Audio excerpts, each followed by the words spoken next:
नमस्कार, मी सरिता पवार. न्याय दरबार वृत्तवाहिनीमध्ये आपलं स्वागत. बुलेटिनच्या सुरुवातीला पाहूया महाराष्ट्रातील व शहरातील काही महत्त्वाच्या घडामोडी. जगाच्या पाठीवर प्रत्येक ठिकाणी भारतीय हा आपल्या पारंपरिक सण आणि उत्सवांना साजरा करण्यात कुठेही मागे राहत नाहीये. त्यामुळेच प्रत्येक सणावारानुसार परदेशात उत्सवासाठी लागणाऱ्या साहित्यांची खरेदी देखील केली जाते. त्यानुसारच बदलापुरातील चिंतामणी क्रिएशनच्या वतीने तब्बल 15 लाखाहून अधिक दिवे पाठवण्यात आले आहेत. यंदा परदेशातील दिवाळी बदलापूरच्या दिव्यांमुळे प्रकाशमय होणार आहे. परदेशातील भारतीयांच्या उत्सवाला पारंपरिक साज देण्याचे काम बदलापुरात एक तरुण करत असून यंदाही अमेरिका, इंग्लंड आणि ऑस्ट्रेलियासह आखाती देशामधील दिवाळी बदलापुराच्या पणत्यांनी प्रकाशमान होणार आहे. बदलापुरातील निमेश जनवाड यांनी यंदाही लाखो पणत्या विविध देशात रवाना केल्या आहेत.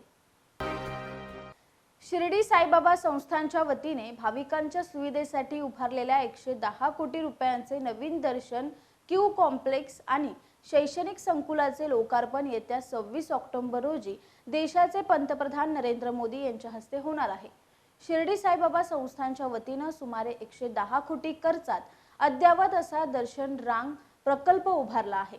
या प्रकल्पाअंतर्गत सुमारे 10,000 भक्तांची वातानुकूलित अशा 10 हॉलमध्ये बसण्याची व्यवस्था करण्यात आली आहे. एकाच ठिकाणी सर्व सुविधा उपलब्ध करून दिल्या जाणार आहेत. तसेच साई संस्थानच्या शैक्षणिक संकुलाचेही उद्घाटन मोदी करणार आहेत. या नवीन दर्शन क्यू कॉम्प्लेक्समध्ये एकाच वेळी 10,000 भाविक बसू शकतात.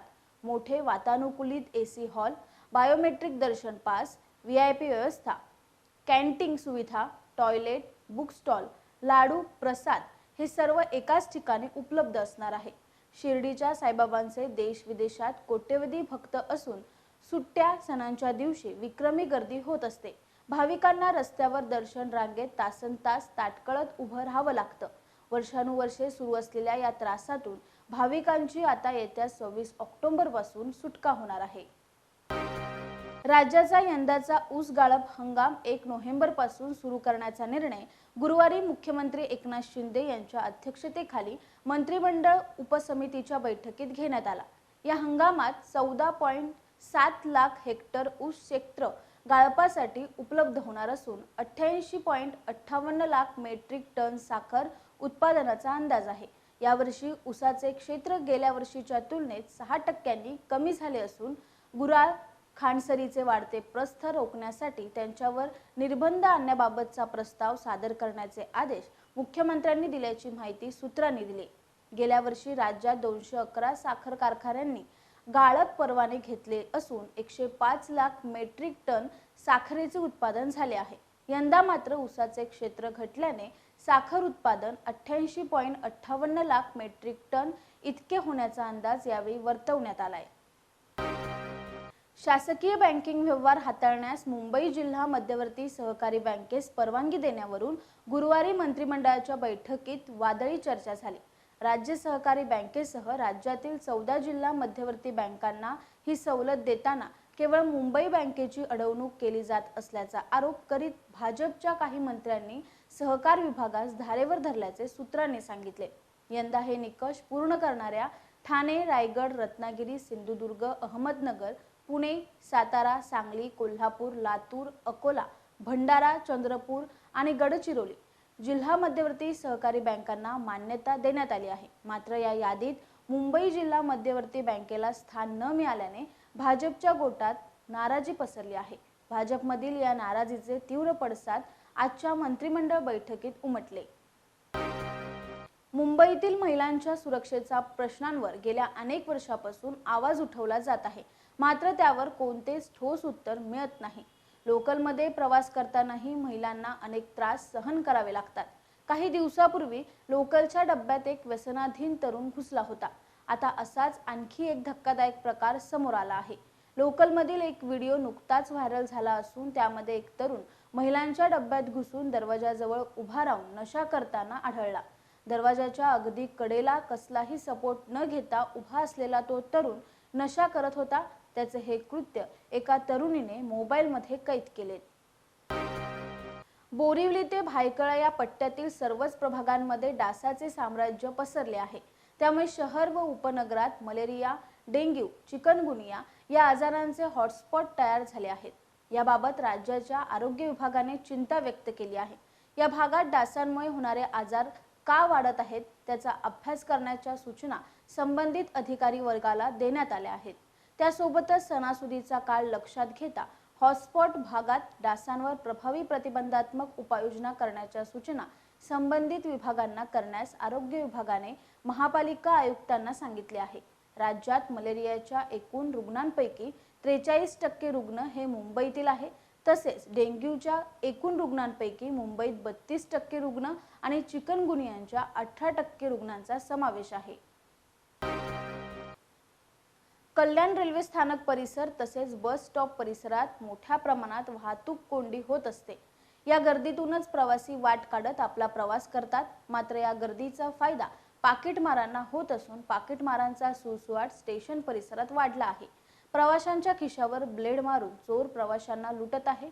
एका प्रवाशाचा खिसा कापत चोरट्याने तब्बल 30,000 रुपये चोरीला गेल्याची घटना घडली आहे। कल्याण स्टेशन व बस स्टॉप परिसरात गेले काही दिवसापासून मोठ्या प्रमाणात खिसे कापू चोरीचा वावर वाढला आहे। गुरुवारी अन्सारी मोहम्मद आयुब हे भिवंडी ते कल्याण असा बसने प्रवास करून आले। कल्याण स्टेशन परिसरातून ते जात असताना अज्ञात चोरट्याने त्यांचा खिसा ब्लेडने कापत 30,000 रुपये लंपास केले। या प्रकरणी अन्सारी यांनी महात्मा फुले चौक पोलीस ठाण्यात तक्रार दाखल केली होती। दाखल तक्रारीनुसार पोलिसांनी गुन्हा दाखल करत तपास सुरू केला आहे। मुंबई आणि ठाण्यासह नवी मुंबईमध्येही हल्ली घरांच्या किमती इतक्या मोठ्या प्रमाणात वाढल्या आहेत की सर्वसामान्यांना तेच घर घेण्यासाठी अनेक गोष्टींची तडजोड करावी लागते। पण आता मात्र सर्वसामान्यांच्या खिशाला परवडतील अशी घरं घेणंही शक्य होणार आहे। खुद्द मुख्यमंत्री एकनाथ शिंदे यांनी यासाठी पुढाकार घेत नागरिकांना दिवाळी आधीच एक मोठी आणि तितकीच खास भेट दिली आहे। मुख्यमंत्र्यांच्या पाचपाखाडी कोपरी मतदारसंघातील किसन नगर, हाजुरी टेकडी, बंगला परिसरातील 42.96 हेक्टर परिसराचा क्लस्टर पद्धतीने विकास केला जाणार आहे। महाप्रीतकडून समूह गृहनिर्माण प्रकल्प हाती घेत या योजनेअंतर्गत 16,578 खिशाला परवडणारी घरं उभारली जाणार आहेत। यंदाच्या दिवाळी सणानिमित्त सवलतीमध्ये देण्यात येणारा 6 जिन्नसचा आनंदाचा शिधा 25 ऑक्टोबर पासून देण्यात येणार आहे। त्यासाठी 20 जिल्ह्यातील 69,08,595 लाभार्थी पात्र आहेत। आनंदाचा शिधा 100 रुपयाच्या सवलतीत देण्याचा निर्णय 3 ऑक्टोबर रोजी घेण्यात आला होता। त्यानुसार 1 किलो साखर, 1 लिटर खाद्यतेल तसेच रवा, चना डाळ, मैदा, पोहे हे प्रत्येकी अर्धा किलो असे यामध्ये 6 जिन्नस असणार आहे। अंत्योदय अन्न योजना, प्राधान्य कुटुंब, शिधापत्रिकाधारक, छत्रपती संभाजीनगर आणि अमरावती विभागातील सर्व जिल्हे तसेच नागपूर विभागातील वर्धा अशा 14 शेतकरी आत्महत्याग्रस्त जिल्ह्यातील दारिद्र्य रेषेवरील केशरी शेतकरी शिधापत्रिकाधारक आनंदाचा शिधासाठी पात्र आहेत। शिक्षकांच्या कंत्राटी भरतीवरून राज्यभरात गदारोळ झाल्यानंतर आता अखेर राज्य सरकारने एक पाऊल मागे घेण्याचा निर्णय घेतला आहे। कंत्राटी भरतीचा GR आम्ही रद्द करणार असल्याची घोषणा भाजप नेते आणि राज्याचे उपमुख्यमंत्री देवेंद्र फडणवीस यांनी केली। आधीच्या सरकारांनी केलेले पाप आपल्या माथी नको अशी भूमिका मांडत मी मुख्यमंत्री एकनाथ शिंदे आणि उपमुख्यमंत्री अजित पवार यांच्याशी चर्चा केली असून कंत्राटी भरतीचा GR आम्ही रद्द करणार आहोत अशी माहिती फडणवीस यांनी पत्रकार परिषदेत दिली। बार्टी, सारथी, महाज्योती, अमृत या संस्थांच्या कार्यक्रमामध्ये तसेच योजनांमध्ये एकसमानता आणण्यासाठी प्रयत्न करण्यात येणार असल्याचं राज्य सरकारकडून निश्चित करण्यात आलं आहे। गुरुवार रोजी पार पडलेल्या राज्य मंत्रिमंडळाच्या बैठकीमध्ये या संदर्भात निर्णय झाला आहे। या 4ही योजनांमध्ये कायमस्वरूपी एकसमानता आणण्यासाठी समिती गठीत करण्यात येणार असून एक सर्वकष धोरण आखण्याचा निर्णय देखील घेण्यात आला आहे। तसेच या बैठकीमध्ये अधिच्छावृत्ती, परदेशी शिष्यवृत्ती या योजनांकरिता लाभार्थींच्या संख्येस मान्यता देखील देण्यात आली आहे। मुख्यमंत्री एकनाथ शिंदे यांच्या अध्यक्षतेखाली ही बैठक पार पडली।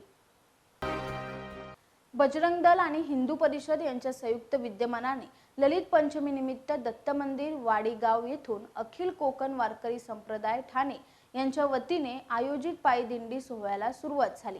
त्यानंतर शिवसेना शाखा वाडीगाव पार्किंग येथे पोहोचून पारंपरिक रिंगण कार्यक्रम झाला। यावेळी विश्व हिंदू परिषद नवी मुंबई येथील वाळिंगे महाराज, पालेगाव विरकर महाराज, नेवाळी आमदार गणपत गायकवाड, गोपाळ लांडगे, महेश गायकवाड उपस्थित होते। तर या होत्या आजच्या शहरातील आणि महाराष्ट्रातील काही महत्त्वाच्या घडामोडी। उद्या पुन्हा भेटू याच वेळी याच ठिकाणी। तोपर्यंत नमस्कार।